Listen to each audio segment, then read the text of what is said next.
Los misterios del libro de las 1001 noches. Continuación del capítulo anterior. Zobeida entonces tomó la palabra y dijo así: La historia de Zobeida. Zobeida, de Zoobet, significa la dueña de casa, la de condición animal o, en suma, la dama representativa del elemento corpóreo. Siempre es celosa y egoísta con otras muchas más pasiones propias de su condición inferior. Relata su historia. Escuchémosla. Comendador de los fieles, mi historia es de las más extraordinarias que se pueden imaginar.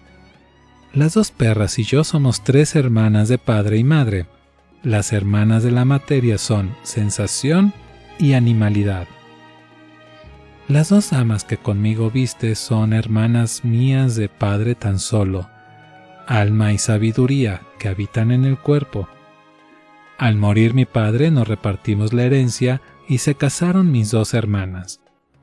Con muy mala suerte, por cuanto el marido de la una, el deseo, cuando hubo derrochado su hacienda, la abandonó, y el otro, el instinto animal, hizo tanto y más que el primero. Las repudiadas hermanas se acogieron a mi amparo, y entre las 3 nos dedicamos al comercio para recuperar los talentos perdidos. Comprando un buque y llegando con él a Balsora, tomando luego el camino de las Indias, o el mundo interno.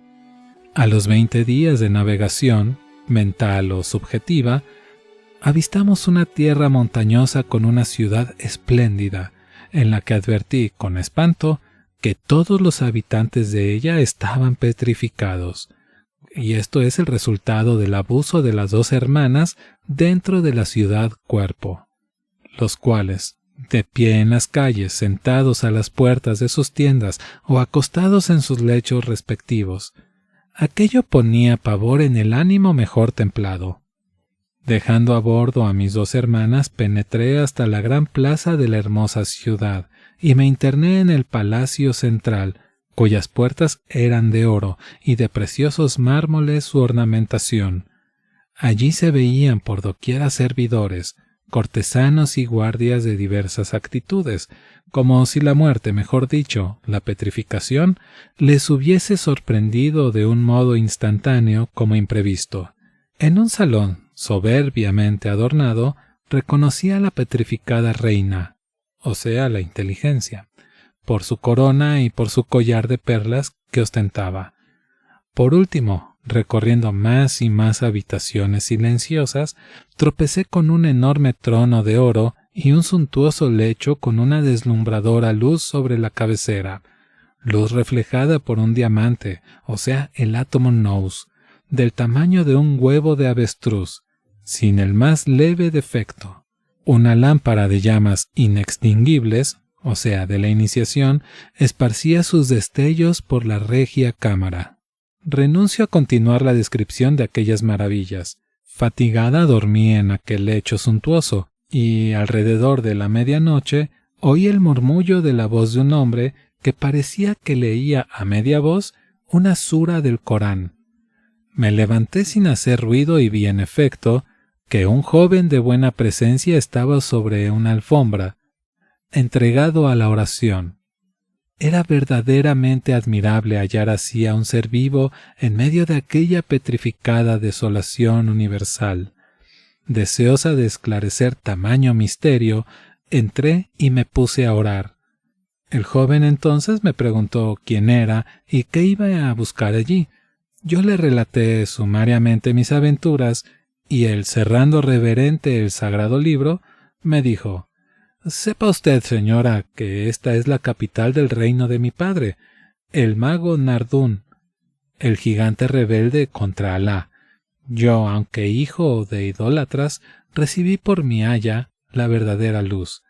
Hace cosa de 3 años se oyó de improviso por toda la ciudad una voz espantosa que gritaba: «Abandonad, desgraciados, vuestro falso culto y reconoced a Alá como el Dios verdadero». La voz resonó durante 3 años consecutivos, al cabo de los cuales, como nadie le hiciese caso, todos los habitantes, salvo el que os habla, fueron transformados en piedras, a cada cual en la postura que tamaño castigo le sorprendió. Pasmada ante lo que me reveló el joven, le ofrecí libertarle con mi navío y aceptó el embarcarse con nosotras tres. Llegaba ya casi a Balsora, pero mis hermanas, celosas de la recíproca pasión que al joven y a mí ya nos unía, me sorprendieron en sueño y me arrojaron al mar. Luché contra las olas y llegué rendida de fatiga a una isla desierta. Me quedé dormida, pero desperté de improviso viendo cerca de mí a una serpiente que venía huyendo de otra mayor y parecía solicitar mi auxilio. Cogí una piedra, la tiré contra la serpiente grande y la maté. La otra, libre de la persecución de su enemiga, desplegó sus alas y voló. Yo seguí durmiendo y cuando desperté nuevamente, vi reclinada junto a mí a una mujer negra, que tenía atadas a una cadena a dos antipáticas perras negras que no eran sino mis dos hermanas, así metamorfoseadas en castigo de su crimen por la magia de aquella mujer a quien salvé estando en la figura de serpiente alada. La maga me abrazó, me transportó por los aires a Bagdad, donde encontré además con todas las riquezas con que cargásemos el navío. Entonces me entregó a las dos perras, que son mis dos hermanas, y me exigió que todas las noches les diese de castigo 100 latigazos a cada perra por el delito cometido por haber ahogado al joven príncipe y pretendido hacer otro tanto conmigo. Yo, obedeciendo con gran pena aquella orden, así lo vengo practicando desde entonces, como lo has visto. Este hermosísimo cuento revela la historia del alma humana encerrada en el cuerpo.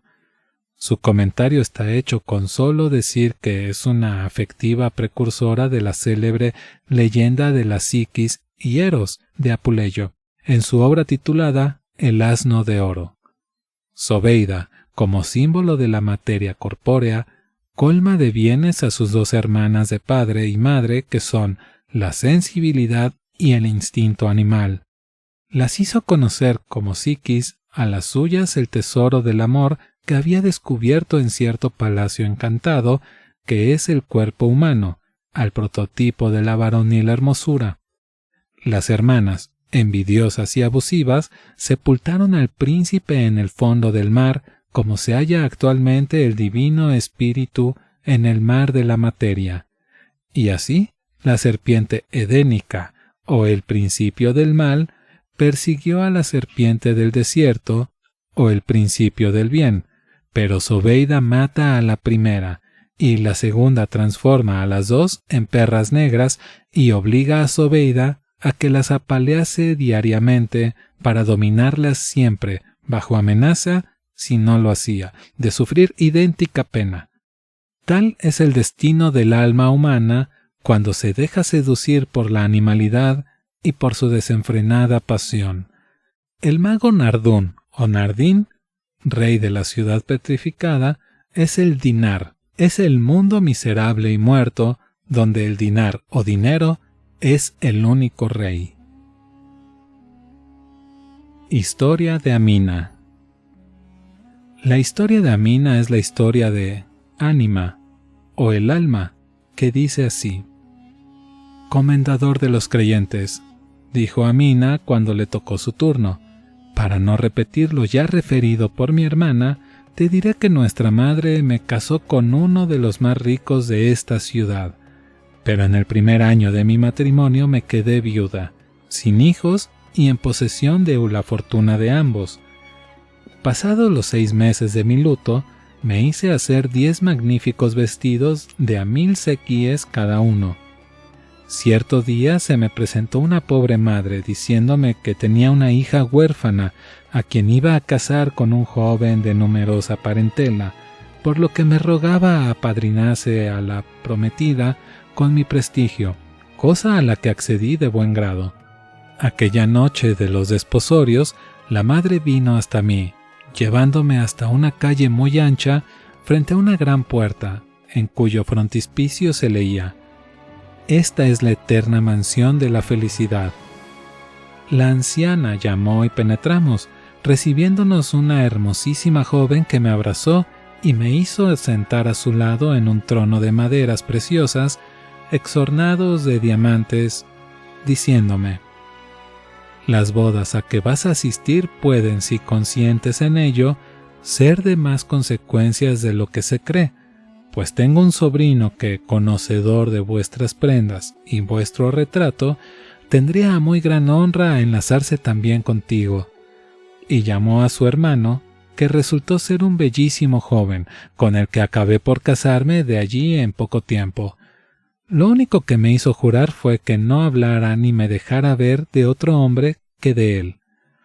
De allí a varios meses salí acompañada por la anciana a comprar a una tienda cierta tela de vestido, pero el comerciante, que era también joven, se prendió tanto de mí, sin verme el rostro ni escucharme la voz, que se prestó a regalarme la tela si consentía solamente en descubrirme el rostro, cosa a la que, fiel a mi juramento, me negué.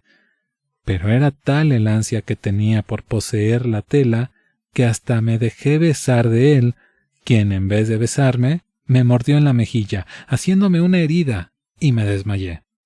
Al verme así luego mi marido montó en cólera, quiso maldecirme y acabó por amenazarme con que no dejaría mi falta impune. En efecto, me maltrató tanto que me dejó como me ves, y habría muerto, a no haberse mi hermana Zobeida apropiado de mí. Finalmente te doy la noticia de que, por mediación del comendador de los creyentes, mi hermana ha conseguido al fin el perdón de los culpables, y que el hada que los transformase en perras la restituya a su primitivo ser. Este cuento relata simbólicamente la historia del alma humana, que estaba cubierta toda de cicatrices. Ella primero se casó con el instinto animal, quien por su abuso se extinguió y la dejó viuda. Luego se casa con el Cristo, un príncipe hermosísimo, nueva alusión a la leyenda de Psiquis, el cual le había puesto por una condición de matrimonio que no se dejara ver ni hablar con nadie, condición a la que, contravenido bajo las sugestiones de una pérfida vieja, con la que se hizo acreedora a que el príncipe la llenase de heridas, las cuales cicatrizaron después merced a los cuidados de un hada que simboliza la providencia divina, casándose al fin Amin, el primogénito hijo del sultán y hermano de Mnum o Astumán, símbolo de toda la humanidad vulgar. En cuanto a Safía, la tercera hermana paterna de Zobeida, la Safía de los cabalistas, las 1001 noches omiten su historia, al modo de cómo, por ser demasiado maravillosa y relacionada con el secreto de la iniciación, así como omiten la historia del tercer viajero que en el cuento del comerciante, el efrit y los 3 viejos jeques, logra con el perdón completo del genio para el comerciante, porque el cuento que precede no es sino variante del mito troncal de las 1001 noches. La caída por el crimen y la redención por el amor y el sacrificio.